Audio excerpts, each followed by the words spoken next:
My husband was cooking pasta when his phone buzzed on the counter. I glanced down and saw 3 words that shattered our boring Tuesday night. I miss you. I did not throw the device. Instead, I picked it up while he stirred the sauce and typed a reply that would burn our life to the ground. So come. That was the moment I stopped being the victim and started writing my own ruthless ending. My name is Amelia Cross, and for 34 years, I had convinced myself that safety was a physical location. I worked as a social worker at Riverton Family Outreach here in Colorado, spending my days pulling drowning families out of the wreckage of their own lives. My philosophy was simple: save everyone else first, and worry about yourself later. It was a good rule for a martyr, but a terrible one for a wife. Our single-story ranch house in the quiet suburbs felt like a fortress against the chaos I saw at work. The open-concept kitchen smelled of simmering tomato sauce and fried garlic. The television in the corner hummed with the low volume of a cooking program.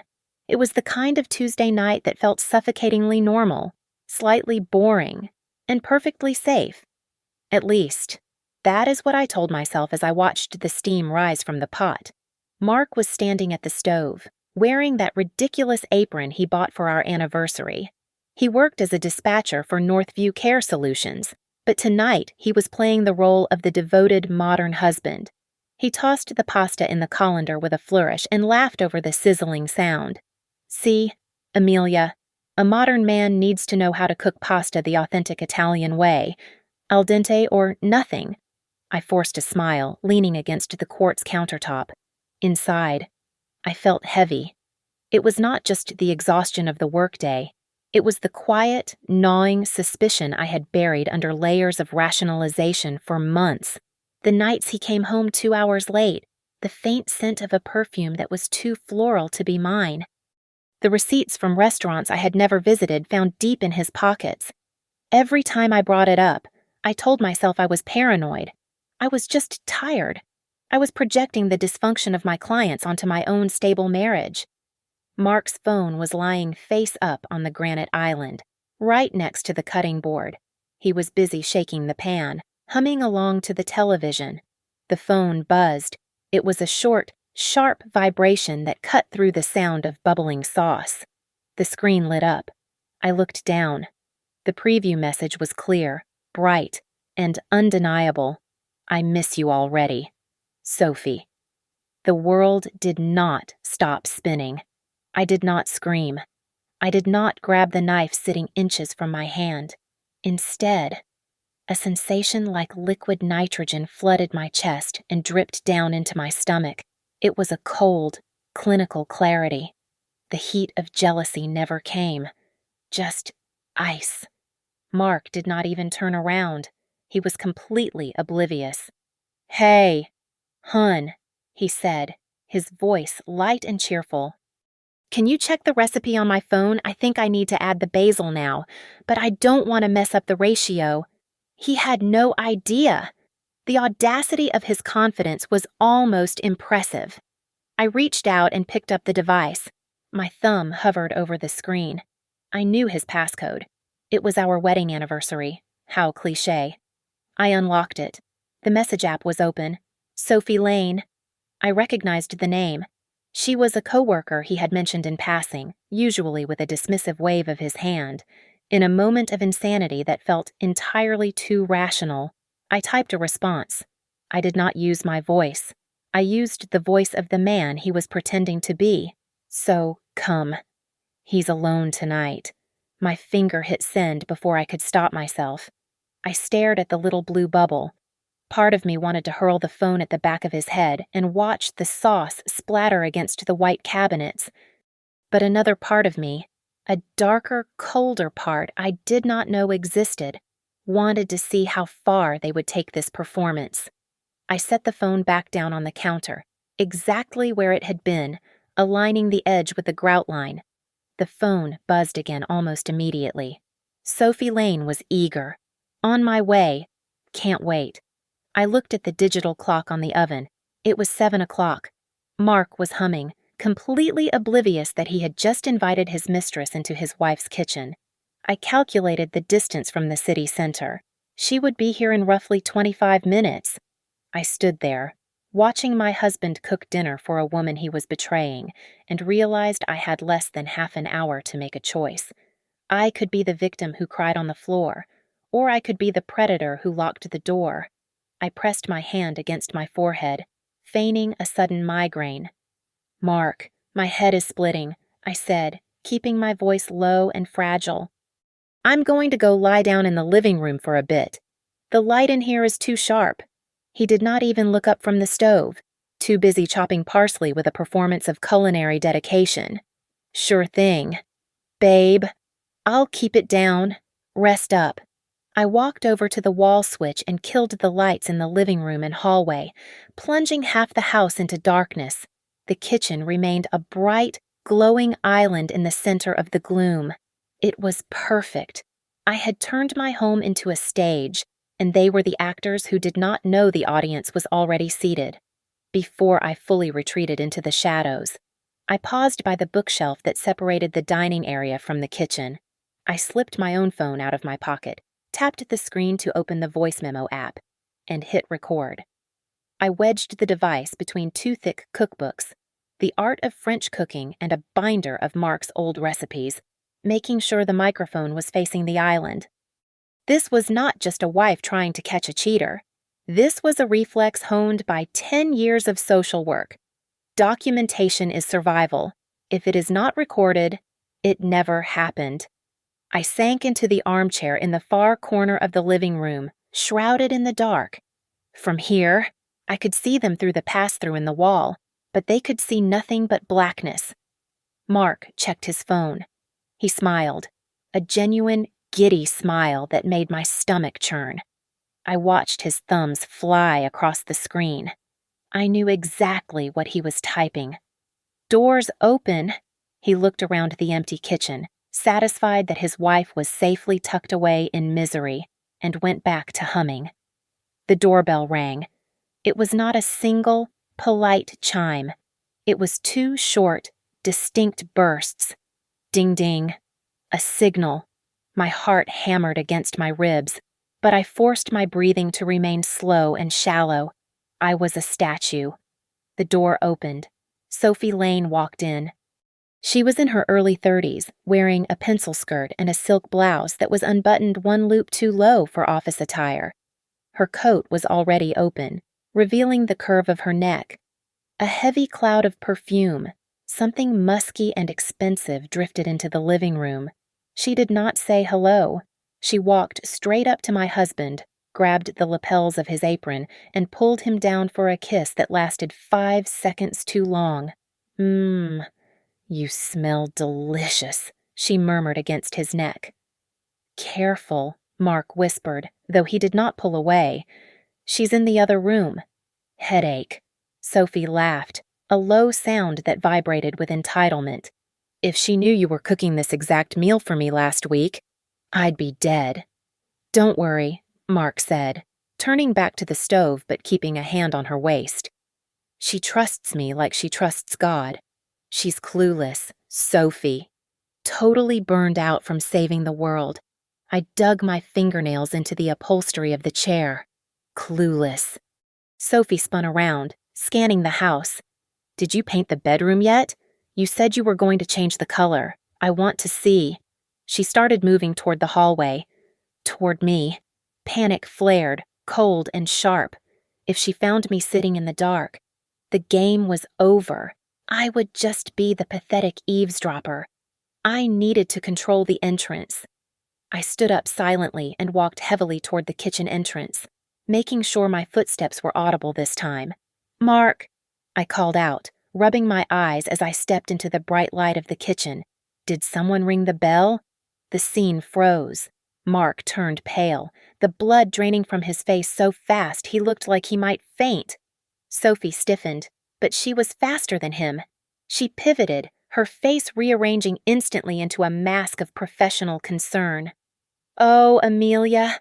"Hi," Sophie exclaimed, her voice pitching up an octave. "I am so sorry to disturb you. I needed to drop off some files for Mark. Urgent cases for tomorrow morning." She gestured vaguely to her empty hands, then realized she was holding nothing but her clutch. I looked at Mark, then at Sophie. I let the silence stretch for 3 seconds, just enough to make them sweat. Sophie.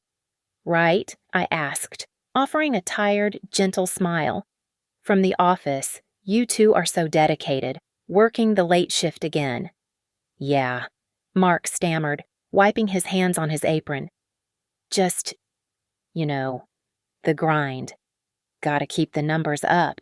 Riverton is such a small town, I said, leaning against the counter, blocking Sophie's path to the door.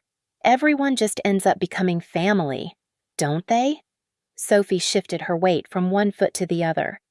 You are so right. Amelia.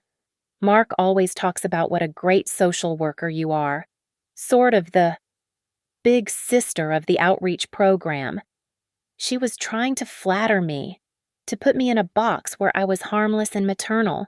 Well, we help who we can, I said. Exactly, Sophie said, gaining confidence. Mark is so helpful too.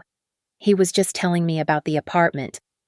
The one he promised I could borrow for a few weeks while my place is being renovated. The air left the room. Mark's eyes went wide, flashing a warning signal to her. But it was too late.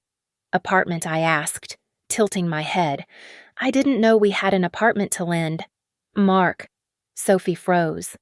Mark let out a nervous chuckle that sounded like choking. Oh, it's just a friend's place I'm managing. Mark lied, his voice cracking. I hadn't mentioned it yet. I smiled at him. It was the sharpest smile I had ever given him. I see, I said.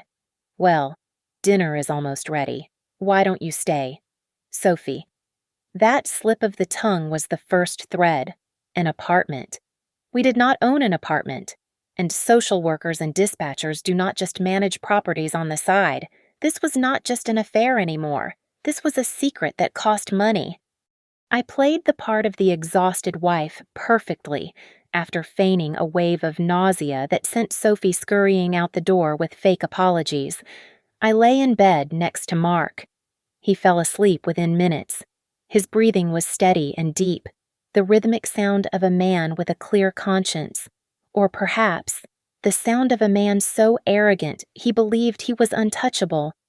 I stared at the ceiling fan cutting through the shadows, listening to him inhale and exhale. It was terrifying how easily he slept next to the woman he was destroying. My mind replayed the last 6 months like a film reel on a loop. I remembered the credit card that was declined at the grocery store for a $50 purchase. Mark had laughed it off, blaming a bank server error. I remembered the letter from a lender asking for income verification, which Mark snatched from the mail pile, claiming it was just aggressive marketing junk. I remembered his sudden interest in real estate investment podcasts. At the time, I thought he was trying to build a future for us. Now I realized he was building a life raft for himself. The next morning, I waited until his car pulled out of the driveway before picking up my phone. I called my supervisor at Riverton Family Outreach. I can't come in today, I said, pitching my voice low. The caseload is getting to me. I need a reset day. It was the first time in 5 years I had called in sick without a fever. As soon as I hung up, the house felt different. It was no longer a home. It was a crime scene. I started in the kitchen. I pulled down the cookbook Mark had used the night before. He had been so protective of it. I flipped through the pages, shaking it over the counter. A small silver key taped to a piece of cardstock fell out. Written on the card in Mark's handwriting were 3 things: Pinecrest Apartments, lease number 204, and a 4-digit gate code. Pinecrest was a brand-new complex near downtown, the kind of place with a rooftop pool and rent that started at $3,000 a month. I moved to his laptop on the desk in the living room. He had left it shut, but not powered down. The password screen stared at me. I typed in our wedding anniversary. The screen unlocked instantly. His laziness was almost insulting. I bypassed his work email and went straight to the trash folder, then to the archived folders. I found a thread labeled Project R. Inside was a chain of emails between Mark and a man named Victor Hale, the director of Northview Care Solutions. Attached was a document for the formation of an LLC called Riverstone Wellness Partners. Mark was listed as a co-founder. Then I found the other account, the one he used for Sophie. It was a digital scrapbook of their affair. There were photos of the pasta dish he had made last night, sent 2 weeks ago with the caption "Practicing for You." But it was the email from 3 days ago that made my blood run cold. Once Riverstone is running smooth, I'm moving everything out. Mark had written, "She'll be fine with the settlement. I've already handled the paperwork. Just be patient." I sat back in the chair. The air in the room felt thin. I was not just a wife being cheated on. I was a liability. I was a line item in a budget he was trying to balance. He had calculated the cost of discarding me, and he had decided it was affordable. The numbness from the night before began to crack, replaced by a cold, systematic rage. I pulled a flash drive from my bag. I began copying everything: the LLC formation documents, the lease agreement, the emails, the photos. I took screenshots of every timestamp. I forwarded the most damning chains to a secure, password-protected email account I had created years ago for a client who needed to hide evidence from an abusive spouse. I never thought I would be using it for myself. My phone buzzed on the desk. It was Mark. "Headache any better?" "Babe," the text read. Attached was a selfie of him sitting in a conference room, looking serious and professional. Sophie was visible in the blurred background, typing on a laptop. He was so confident. He thought I was at home, nursing a migraine, completely oblivious. I typed back, "Much better. Just resting. You look busy. Love you." I sent it. The lie tasted like copper in my mouth. I walked back into the kitchen and sat on the stool where he had stood cooking the night before. I looked down at a dried splatter of tomato sauce on the stove that I had missed during cleanup. "If you can calculate every dollar of profit from ruining my life," I whispered to the empty room, "then I will calculate every single heartbeat of your suffering." I was not just going to divorce him. I was going to dismantle him. I reached out to Jordan Miles, an old friend from university who was now a partner at Highline Legal Group in downtown Riverton. I remembered him as the guy who argued with professors about ethics until they were red in the face, and I hoped he still had that same fire. We met at a quiet bar on 4th Street around 2 o'clock in the afternoon, a time when the place was empty enough for secrets. I slid the folder across the sticky wooden table. It contained the printed emails, the lease agreement for the apartment, and the LLC documents for Riverstone Wellness Partners. Jordan read through them in silence, his brow furrowing deeper with every page turn. "Amelia," Jordan said, looking up over the rim of his glasses, "this isn't just an affair. This is systematic dissipation of assets. He is moving marital funds into a shell company so that when he files, on paper, he looks broke and you get nothing." "I saw an email where he mentioned a settlement," I said, my voice steady. "He thinks he can buy me off." Jordan let out a dry, humorless laugh. "He is trying to screw you twice. Once in the bed and once in the bank. Listen to me. Open a separate account today. Move your paycheck there. Do not co-sign anything. If he puts a piece of paper in front of you, you spill coffee on it. You lose it. You do whatever you have to do to not sign." I nodded, absorbing the strategy, but my mind was already racing ahead. I thought of Nora Castillo, a woman I had helped through a domestic crisis 2 years ago. Her husband was a forensic accountant for the state. I sent Nora a text asking for a hypothetical opinion on a healthcare company inflating billing cycles. Her reply came within 10 minutes. "Northview Care Solutions," she texted back. "Funny you ask. They have been on a watch list for months. Inflated therapy bills. Victor Hale is the name that keeps popping up, but we haven't nailed the connection yet." The pieces clicked together with a terrifying sound. Mark wasn't just cheating on me. He and Victor Hale, along with Sophie, were running an insurance fraud ring, and they were using the LLC to wash the money. I needed to be sure. I bought a miniature camera online, no bigger than a die, and hid it on the bookshelf in our home office, nestled between two encyclopedias. Mark often took late-night client calls in there, claiming he was coordinating emergency care. For 3 days, I fed the beast of my investigation. Every time Mark left the house for overtime, I logged the exact time, 7:15 in the evening, 8:30 at night. I noted his clothes. I noted that he took the company car, a gray sedan, instead of our SUV. On Thursday night, the camera caught what I needed. I watched the live feed on my phone while sitting in the bathtub with the water running to mask the sound. Mark was on speakerphone. "Victor, relax," Mark said, leaning back in his chair and spinning a pen. "The list is solid. I pulled 5 more names from the database today.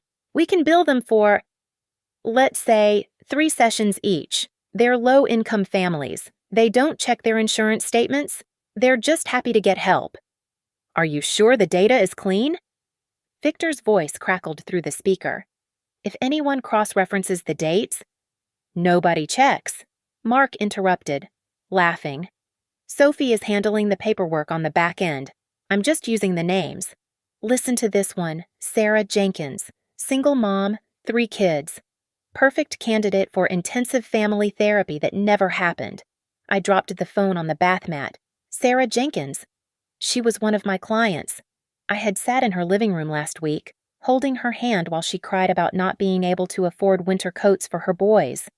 Mark had stolen her identity from my files he must have accessed from my work bag when I was asleep and was using her poverty to line his pockets. The coldness in my chest turned into something sharper, hotter. This was no longer about a broken marriage or a cheating husband. This was a violation of the sacred trust I held with the people I protected. I dried my hands and picked up the phone. I saved the recording, deleted the local cache, and encrypted the file. I sent it to Jordan and forwarded a copy to Nora's personal email. My text to Jordan was short. "He isn't just hurting me anymore," I typed. "He is using the families I protect as tools for his profit. If he thinks this is a game, he is wrong. This isn't a marriage anymore. It's a war." Nora arranged the meeting in a sterile, fluorescent-lit office at the State Department of Finance. It was late, past 8 o'clock at night, and the building was empty except for the cleaning crew. When I walked in, Nora was sitting next to a man who looked like he had not slept in 3 days. "Amelia, this is Agent Lucas Bennett," Nora said quietly. "He works in the healthcare fraud division." Lucas did not stand up. He leaned back in his chair, crossing his arms over a wrinkled shirt. He looked at me with the weary cynicism of a man who had heard every version of a domestic dispute imaginable. "Look, Mrs. Cross," Lucas said, his voice flat. "I appreciate you coming in, but I have to be honest. We don't investigate adultery. If you are looking for leverage for your divorce settlement, you need a private investigator, not a federal agent. I can't use government resources to help you get the house." I did not flinch. I walked to the whiteboard at the head of the room and picked up a black marker. "I didn't come here because he is sleeping with someone else," I said, uncapping the marker.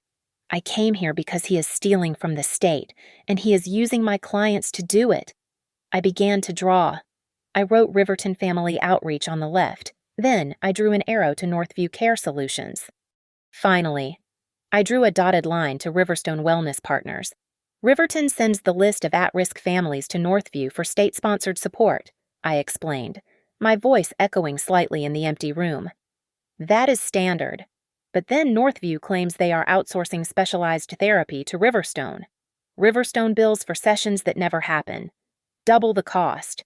Zero service." Lucas stared at the board. He sat up slowly, the skepticism draining from his face. He opened his laptop and started typing furiously. "Give me a name," he commanded. "One of the patients. Sarah Jenkins," I said. "Medicaid ID ending in 4529. The room was silent for a long minute, save for the clicking of keys. Lucas stopped typing. He turned the screen toward Nora. "It's a match," Lucas whispered. "They billed the state for $3,000 of crisis intervention last month, but the notes are generic. copy and paste jobs. He looked at me with new eyes. I was no longer the scorned wife. I was the star witness. We have enough to open a formal inquiry, Lucas said, leaning forward. But if we move too fast, they will shred everything. I need you to go back into that house. Amelia, I need you to keep being his wife. Can you do that? A knot of fear tightened in my stomach. If they find out I am feeding you information. Mark is desperate. He could try to destroy my reputation. He could say I falsified the records. I won't let that happen, Nora said firmly. And your lawyer, Jordan. He is ready to step in the second we give the green light. Lucas turned his screen again. Speaking of desperate, look at this.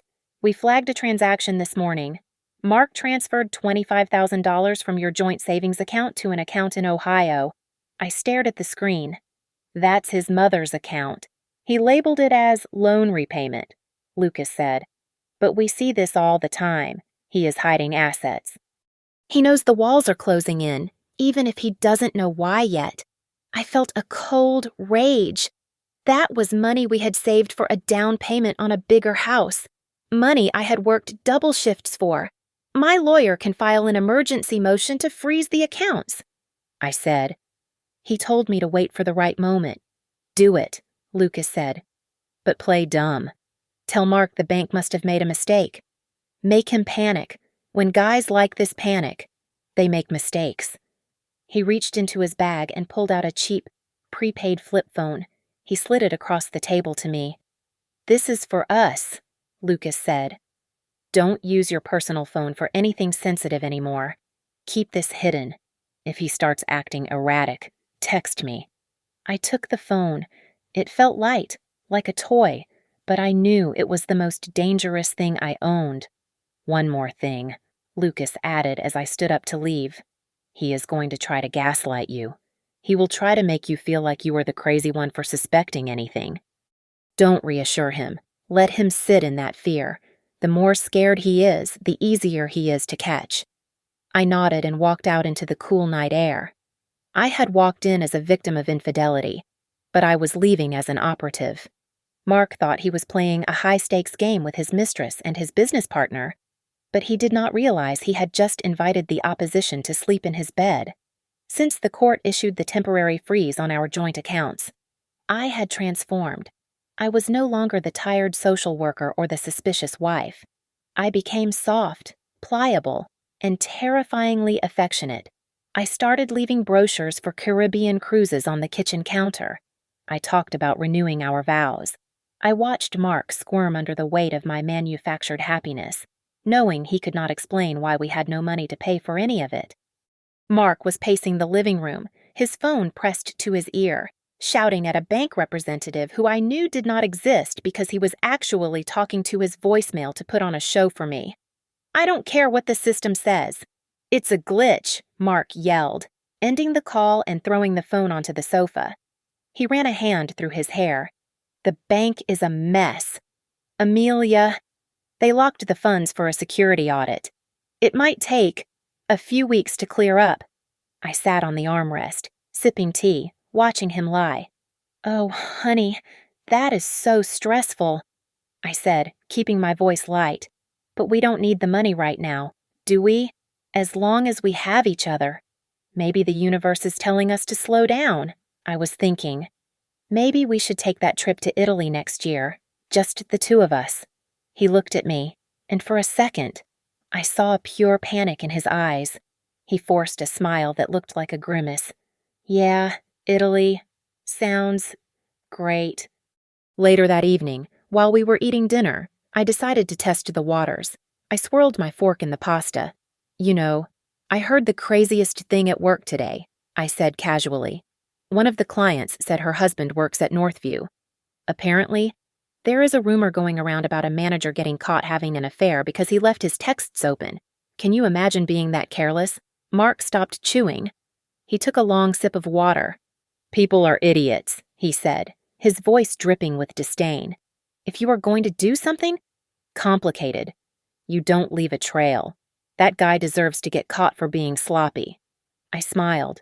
You're right. You would never be that sloppy, would you? Mark, he laughed, but it did not reach his eyes. Never. That arrogance was his fatal flaw.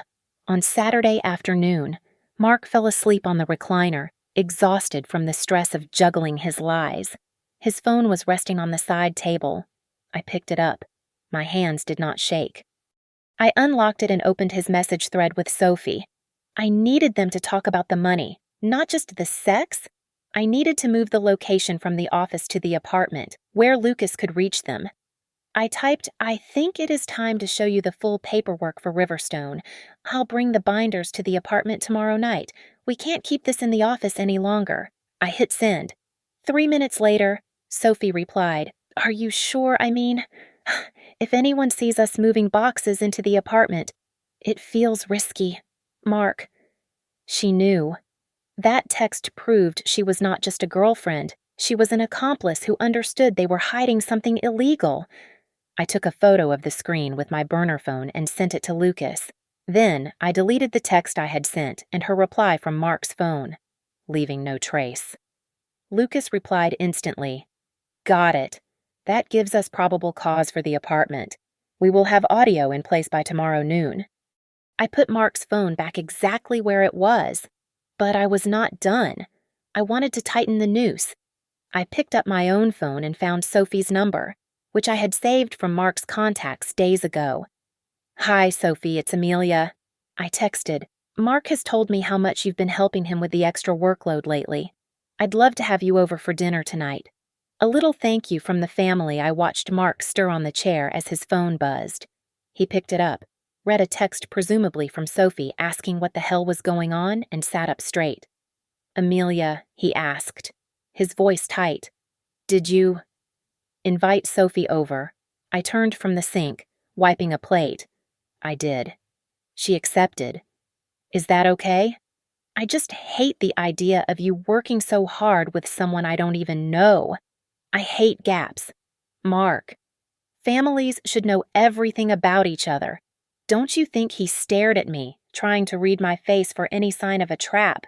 But I gave him nothing but a wide, innocent smile. Yeah, he said slowly, swallowing hard. That's really nice of you. I walked into the bathroom and locked the door. I looked at myself in the mirror. My eyes were clear. The trembling I used to feel when he lied to me was gone. You think you are playing on your board, I whispered to my reflection. But this is mine. The smell of frying bacon and heavy cream filled the kitchen, a scent that was identical to the one that had lingered on Mark's clothes the night I caught him. I had prepared the exact same carbonara he had cooked for Sophie 2 weeks ago. When I placed the bowl in front of her, she froze. Her eyes flicked from the plate to Mark, then to me, trying to decipher if this was a coincidence or a message. Mark is the real genius in the kitchen, I said, pouring wine into her glass with a steady hand. I just followed his recipe.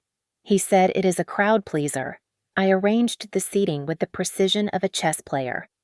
I put Mark and Sophie across from each other so they had to look at their own guilt, while I sat at the head of the table, the mediator, the controller. My phone lay face down on the sideboard behind me, silently recording every breath. So, Sophie, I started, picking up my fork. Mark is always talking about how noble the work at Northview is, especially those free therapy programs for low-income families. It must be exhausted handling all that charity work. Sophie took a nervous sip of wine, leaving a red stain on the rim. She was eager to impress me, to prove she was a good person despite sleeping with my husband. Oh, it is incredibly rewarding, Sophie said, her voice a little too loud for the small room. We are overwhelmed, honestly. The patient volume is just massive. Sometimes I feel like we have so many files we don't even remember the faces attached to them. I smiled. She had just admitted to a volume of patients that was physically impossible for their small staff to handle legally. That is incredible, I said. I actually refer a lot of families to you guys. Do you remember the Jenkins family, or maybe the Diazes I sent them over last month for the trauma program? The air in the room vanished. Mark dropped his fork. It clattered against the china with a violence that made Sophie jump. "Amelia, please," Mark said, his jaw tight. "Let's not talk shop at the table. Sophie is here to relax. I was just asking," I said, widening my eyes in mock innocence. "I care about my clients. I just wanted to know if they were getting the help you billed. I mean, the help you promised." Sophie looked at Mark, her eyes wide with panic. She opened her mouth to speak, but my phone rang. It was right on time. I stood up and walked to the sideboard. "Sorry, I have to take this. It is a strange number." I answered on speaker, keeping the volume low enough to force them to strain their ears. "Hello, this is Amelia Cross. Mrs. Cross." Lucas's voice came through, professional and clipped. "This is the audit division. We are trying to verify some tax documents regarding a secondary entity linked to your address. A company called Riverstone Wellness Partners." I turned around to face the table. Mark had turned the color of ash. Sophie looked like she was about to vomit. "Riverstone?" I asked, looking directly at Mark. "I don't know what that is." "Mark, do we have a company called Riverstone?" Mark scrambled out of his chair so fast he nearly knocked it over. "Hang up," he hissed, rushing toward me. "Amelia, hang up the phone right now. It's a scam. Don't talk to them." I stayed on the line for another second. I think my husband wants to handle this." "Is there a problem with our taxes?" Amelia, Mark shouted, grabbing the phone from my hand and ending the call. His chest was heaving. "Are you crazy? You never talk to auditors without a lawyer.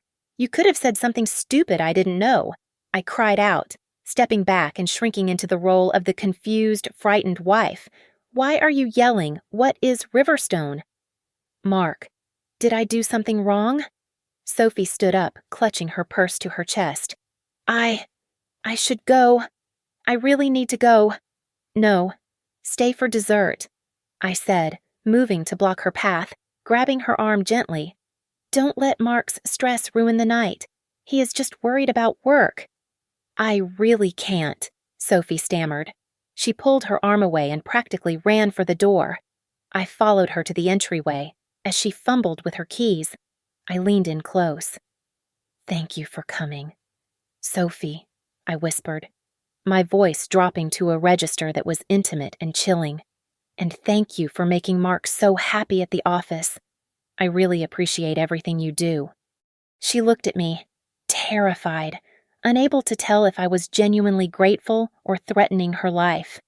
She fled into the night without looking back. When I returned to the living room, Mark was already sitting on the sofa with his laptop open.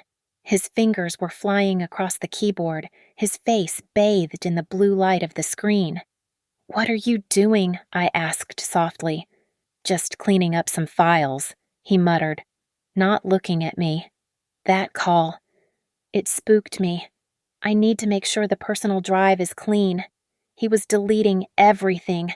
He was wiping the server logs, the email chains, the patient lists. He thought he was saving himself. My burner phone vibrated in my pocket. I pulled it out under the table while pretending to pick up a napkin. It was a text from Lucas. He just sent a command to wipe the Riverstone directory. "Tell him it doesn't matter. We imaged the drive 3 hours ago. Also, tell him deleting evidence during an active investigation is a federal felony." "Got him." I looked at my husband, who was frantically hitting the delete key, sweating through his shirt.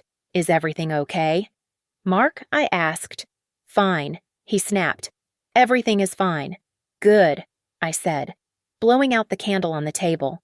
I was worried for a second. Mark could smell the danger closing in. The house, once our sanctuary of boredom, had become a cage. The temporary freeze on our joint accounts was still in place, and an internal audit had officially begun at Northview's finance department. Mark was vibrating with a toxic mix of fear and aggression. He paced the kitchen, his eyes darting to the window every time a car passed by. "Did you say anything to anyone?" he demanded, cornering me by the refrigerator. "Amelia, look at me. Did you say anything stupid to your little friends at the agency I told you? I didn't, I whispered, shrinking back, making myself look small. I was worried about the bank error. It's not an error. He shouted, slamming his hand against the cabinet. It is a targeted attack, and if you messed this up for me, if you leaked anything, I will make sure no one ever trusts a word you say again. Do you know what people think of social workers? They think you are all damaged, emotional, hysterical women who project their own daddy issues onto the world. I will paint you as so unstable that you won't even be able to get a job walking dogs. My hand was in my pocket, clutching my phone. The voice memo app was running. He had just handed me the silver bullet for our custody and defamation battle. I'm sorry, I said, my voice trembling perfectly. I'm scared. Mark. He let out a sharp breath, running a hand down his face. Look, we need space. I need to fix this mess without you hovering over me and asking questions. Why don't you go see your mother in Ohio? Take a week. Go tomorrow. He was kicking me out.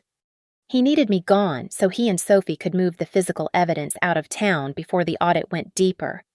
Maybe you are right, I said softly. A break would be good.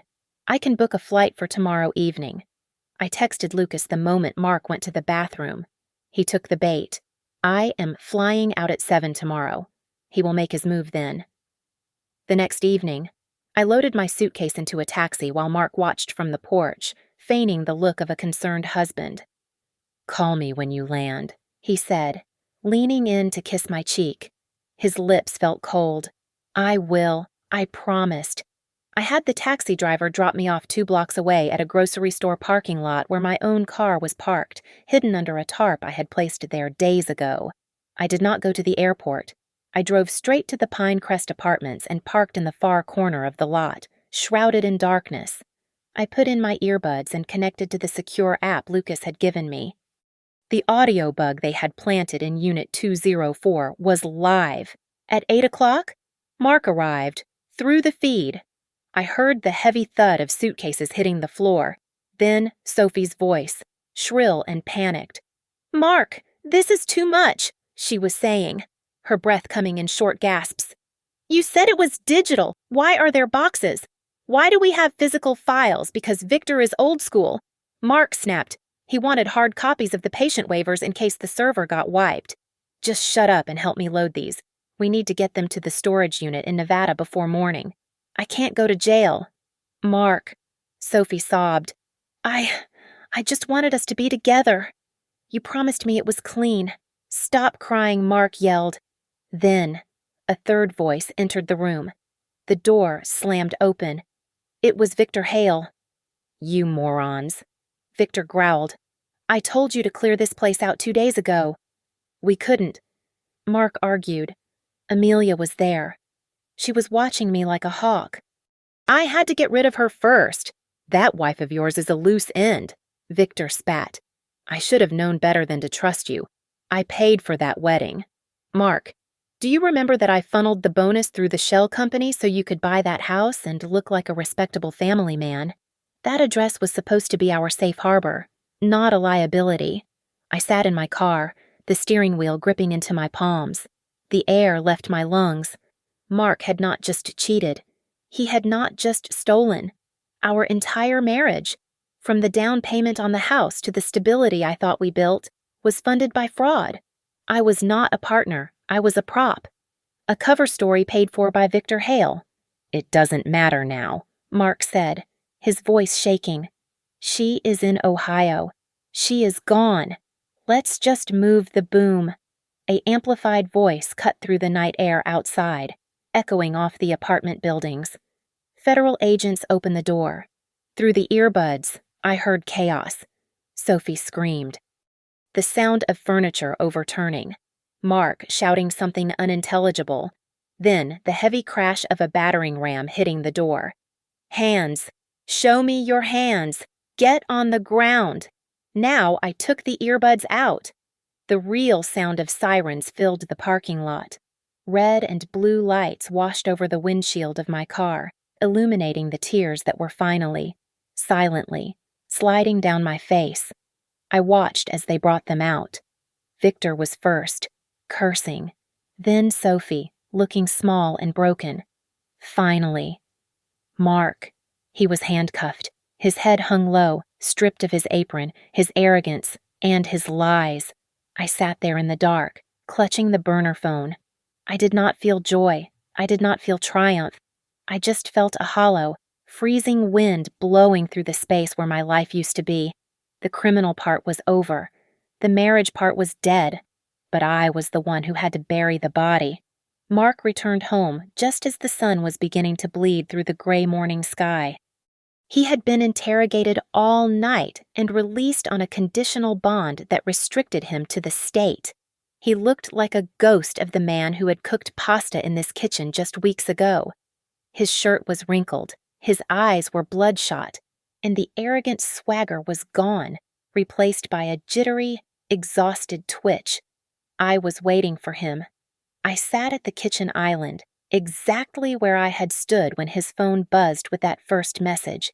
In front of me lay a neat stack of documents: the petition for divorce, the emergency order freezing our assets, printed copies of his emails, and the flash drive containing the recordings. Mark slammed the front door and walked into the kitchen. He stopped when he saw me. He did not look sorry. He looked furious. "You," he spat, the word dripping with venom. "You treacherous little snake. You called them. You fed them everything, didn't you?" I did not flinch. I did not even blink. "I didn't have to feed them anything. Mark," I said, my voice calm and steady. "You left a trail of breadcrumbs so big a blind man could follow it. You reported yourself with every greedy decision you made." I slid the stack of papers across the granite counter toward him. On top was the email thread between him and Victor, the one where they discussed my settlement as a line item in their budget. "Read it," I commanded. Mark looked down, his face twisted. This is out of context," he stammered, waving his hand dismissively. "You don't understand business, Amelia. You never have. I was trying to secure a future, a real future, not this paycheck-to-paycheck misery you call a life. A future," I asked, tapping the paper where he had written about handling the paperwork for my dismissal from his life. "You weren't building a future for us. You were calculating the cost of throwing me away. I was just overhead to you. Mark, a tax write-off." He laughed, a harsh, cracking sound. He leaned over the counter, invading my space, trying to summon the old dominance he used to wield so effortlessly. "You are hysterical," he sneered. "This is exactly what I mean. Your job has rotted your brain. You see victims everywhere. You think you are some kind of hero. You are just a bitter wife who couldn't handle that. I found someone who actually appreciated me. I did this for us. I took the risks. I picked up my phone. I did not argue. I simply pressed play. His voice, recorded from our fight days ago, filled the kitchen. "If you mess this up, I will paint you as so unstable that you won't even be able to get a job walking dogs. Do you know what people think of social workers? They think you are all damaged." I let the recording hang in the air, overlapping with his heavy breathing. "You can't be the sacrificing husband and the man destroying my reputation at the same time," I said, looking him dead in the eye. "The mask doesn't fit anymore." Mark stared at the phone, his mouth opening and closing. The gaslighting had hit a wall. He realized, perhaps for the first time, that I had been 10 steps ahead of him while he thought I was crying in the dark. "I have filed for divorce," I said, laying out the terms. "I am taking the house. I am taking the car. And I am keeping every cent of my own salary that I moved to a separate account. You can keep the Riverstone money. You can keep the debt. You can keep the legal fees." Mark slammed his fist onto the table, making the papers jump. "You think anyone will believe you," he shouted, his face turning purple. "I am the one who talks. I am the one who spins the story. You are just the quiet little social worker in the background. Not this time, I replied. This time, you are not the only one holding the pen. The doorbell rang. It was not a polite ring. It was authoritative. Mark froze. He looked at the door, then back at me. What did you do? He whispered. I stood up and walked past him to open the door. Lucas and Nora stood there, flanked by a uniformed officer. Lucas held a thick envelope in his hand. Mark Cross, Lucas announced, stepping into the hallway. We are serving you with a temporary restraining order. You are to vacate these premises immediately. You have 15 minutes to gather personal effects. No electronics. Mark stumbled back, hitting the wall. He looked at the papers in Lucas's hand, then at the officer, and finally at me. The realization crashed down on him. The law was no longer something he could manipulate. It was a weapon, and it was in my hand. As the officer escorted him toward the bedroom to pack a bag, Mark stopped. He turned to look at me one last time. His eyes were wide, filled with a mixture of shock and hatred. We had something real, he said, his voice cracking. Before all this, we were real. Yes, I said.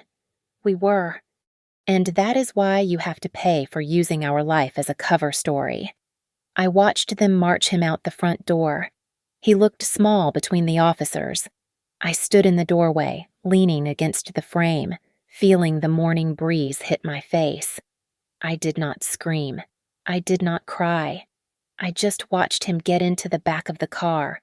As the door slammed shut, I whispered the words that had started it all, reclaiming them from the wreckage.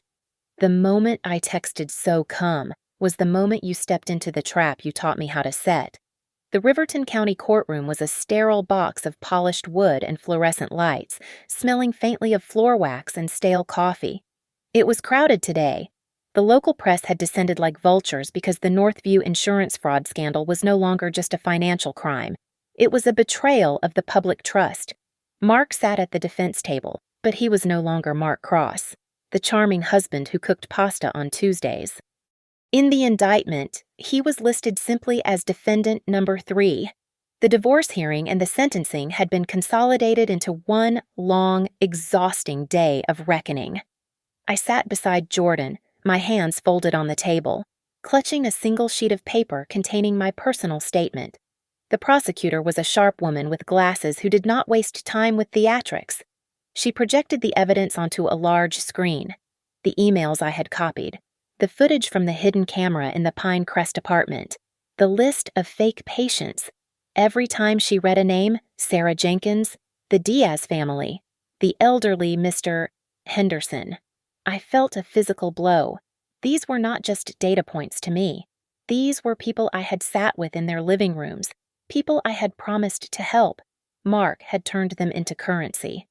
Mark's defense attorney tried the oldest trick in the book. He painted a picture of me as the vindictive, scorned woman. Mrs.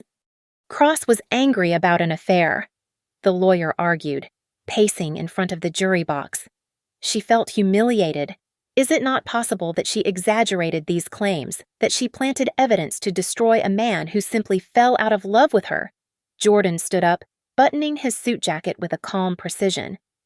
My client is the only person in this room who did not take a single cent of the $300,000 siphoned from the state, Jordan said, his voice cutting through the air.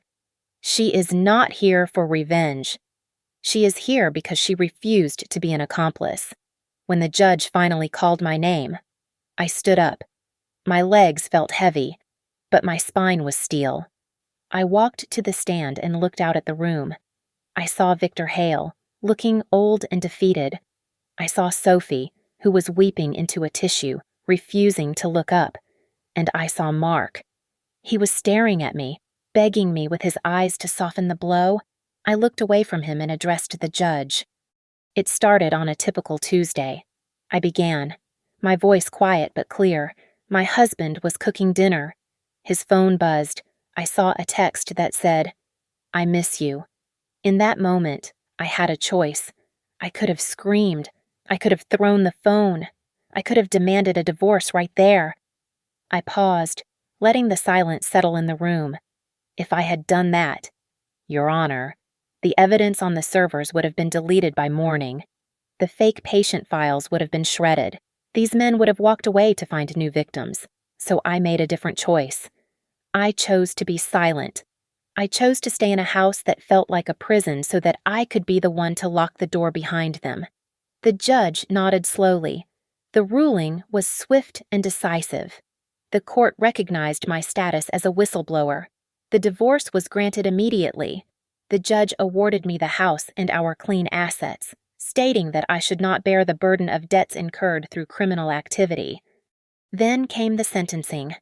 Victor received 12 years. Sophie, who had cooperated early, received 2 years of probation. Mark stood up for his sentence. The judge looked at him over the rim of his glasses. Mr. Cross, you were the bridge between the money and the victims. You betrayed your wife, your employer, and your community. I sentence you to 5 years in a federal correctional institution. As the bailiffs moved in to handcuff him, Mark turned to me. He looked stripped raw, the last of his vanity gone. Amelia, he whispered, his voice cracking. We had something real. Once. I looked at him, feeling absolutely nothing but a distant, dull ache for the time I had lost. We did, I said, my voice low enough that only he could hear. And that is exactly why you have to pay for using it as a disguise. They led him away. I did not watch him leave the room. I walked out of the courthouse doors and onto the wide concrete steps. The afternoon sun was blinding, bright and white, warming my skin. A crowd of reporters shouted questions from the bottom of the stairs, flashing cameras and holding microphones. But I did not stop. I put on my sunglasses and kept walking. I reached into my bag and turned off my phone. For the first time in months, I was not recording. I was not watching. I was not calculating. I took a deep breath, filling my lungs with air that finally tasted clean. The phrase that had started this entire nightmare echoed in my mind one last time. So come. It was no longer a taunt to a mistress. It was an invitation to the rest of my life. So come. I whispered to the empty street, smiling for the first time in a long time. I am ready. Thank you so much for listening to my story. I would love to know where you are tuning in from. So please drop a comment below and share your thoughts on Mark's sentence. Don't forget to subscribe to Lily Revenge Stories, like this video, and smash that hype button so this story can reach even more people.